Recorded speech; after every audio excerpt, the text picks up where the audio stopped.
ஸ்ரீ குருப்யோ நமஹ. தெய்வத்தின் குரல் மூன்றாம் பகுதி 151வது தலைப்பு. பட்டுத்துணி தொடர்ச்சி.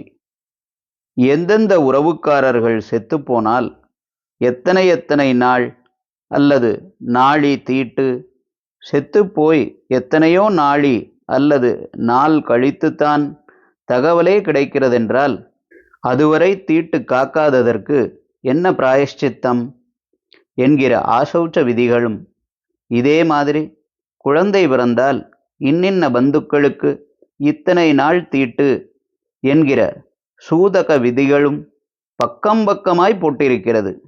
இந்த இரண்டுக்குமே வித்தியாசமாக கிரகண கால தீட்டை பற்றி போட்டிருக்கிறது.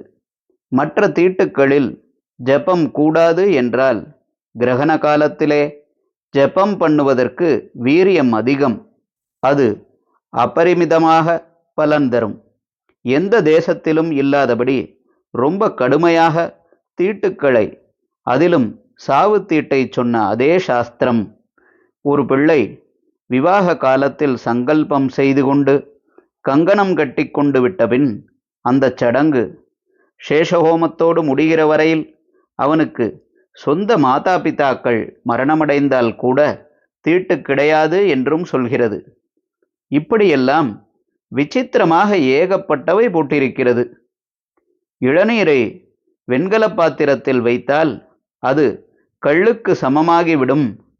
இதற்கு கெமிக்கல் ரியாக்ஷன் ஏதாவது காரணமாக இருக்கலாம் என்று ஆராய்ச்சியாளர்கள் சொல்லலாம். ஆனால் அது மட்டும் காரணமாய் இருக்க வேண்டுமென்பதில்லை. ஹரஹர சங்கர, ஜெய ஜெய சங்கர. தெய்வத்தின் குரல் மேலும் ஒலிக்கும்.